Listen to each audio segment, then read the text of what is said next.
जैसा कि last episode में हमने देखा कि एल्डर डीमन को देख रहे हैं और डीमन वोल्केनो के बीच है और चेन से बंधा हुआ है। जियाओ यान जिसको काफी ज्यादा पेन हो रहा था उस पर ये फ्लेम चढ़ने लगती हैं, लेकिन वो हिम्मत रखकर खुद को संभालता है और फिर से मेडिटेट करने लग जाता है। वहाँ एक स्टूडेंट बेहोश हो जाता है, इसलिए एल्डर्स उसे बाहर निकाल लेते हैं और उसे तुरंत हील करते हैं। वो इसमें फेल हो गया है और उसे अब रेस्ट करने के लिए भेज देते हैं। 3 और लोग इसमें फेल हो जाते हैं और एल्डर उन्हें भी बाहर निकाल लेते हैं। अब ये 7 लोग मेडिटेट किए जा रहे हैं और शायद ये लोग सहन कर पा रहे हैं। 4 लोग आउट हो चुके हैं। एक डोरकीपर एल्डर अब इन 4 को टावर से बाहर छोड़ने के लिए चला जाता है और दूसरा अकेला इनकी रखवाली के लिए है। वहीं नीचे गए हुए एल्डर डीमन को देख रहे हैं और डीमन भी उन्हें देख लेता है और सील पर वो तुरंत अटैक करता है। डीमन बहुत ही ज्यादा स्ट्रांग हो गया है और वो अब कॉन्स्टेंटली सील पर अटैक करने लगता है। वो तुरंत चिल्लाकर सभी स्टूडेंट्स को यहाँ से निकलने को कहता है और सभी एल्डर्स को टावर की तरफ आने की कहता है। सभी स्टूडेंट्स पूछते हैं कि क्या हुआ, लेकिन एल्डर सिर्फ इतना कहते हैं कि ये समय बताने का नहीं है, तुम सभी जल्दी से यहाँ से निकलो। वो सभी यहाँ से बाहर भागने लगते हैं। नीचे खड़े एल्डर सील को स्ट्रॉन्ग करने में अपनी जी जान लगाने लगते हैं ताकि ये डीमन बाहर ना आ सके। अब वो 2 डोर कीपर एल्डर भी यहाँ आकर एल्डर की मदद करते हैं और सील को स्ट्रॉन्ग करने लगते हैं और ये तीनों अब बाकी एल्डर्स की आने का वेट करने लगते हैं। इन्हें किसी भी कीमत पर बीस्ट को बाहर आने से रोकना है।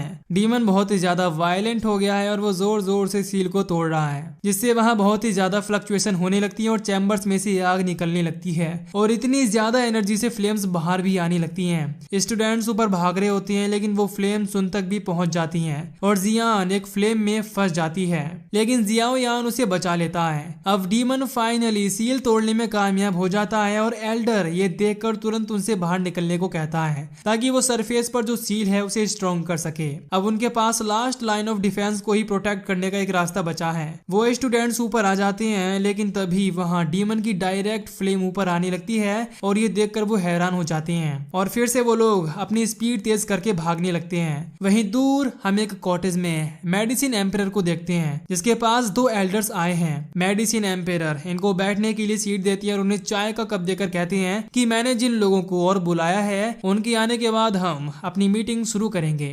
अब वहां फिर ब्लड सेक्ट के लीडर फाओ फान भी आ जाते हैं और वो मेडिसिन एम्परर से पूछते हैं कि आखिर क्या बात है जो आपने हम सभी को डिस्कस करने को बुलाया है। वो कहता है कि एक फार्मासिस्ट होने के नाते मुझे फ्लेम से काफी लगाव है और काफी साल पहले मैंने भांप लिया था कि कनान कॉलेज में स्ट्रेंज फायर है और आज मैंने उसके अंदर कई सारी फ्लक्चुएशन नोटिस की हैं। ओल्ड मैन कहता है कि इनर कोर्ट तो काफी सिक्योर प्लेस है, वहां का जो डीन है उसकी वजह से हम कभी उस रीजन में नहीं जा सकते। इस पर मेडिसिन एम्परर कहता है कि ग्रेट डीन मैंग काफी सालों से अब्रॉड गए हुए हैं। कनान कॉलेज काफी ताकतवर है, लेकिन वहां सिर्फ ग्रेट एल्डर डू जोंग सू क्यान और आउटर एकेडमी के वाइस प्रेसिडेंट डू हुआंग हुगान हैं। बाकी सिर्फ फाइटिंग किंग्स हैं। अगर तुम लोग मेरी स्ट्रेंज फायर की जीतने में मदद करोगे तो मैं तुम सभी की कोई 2 विशेष पूरी करूंगा।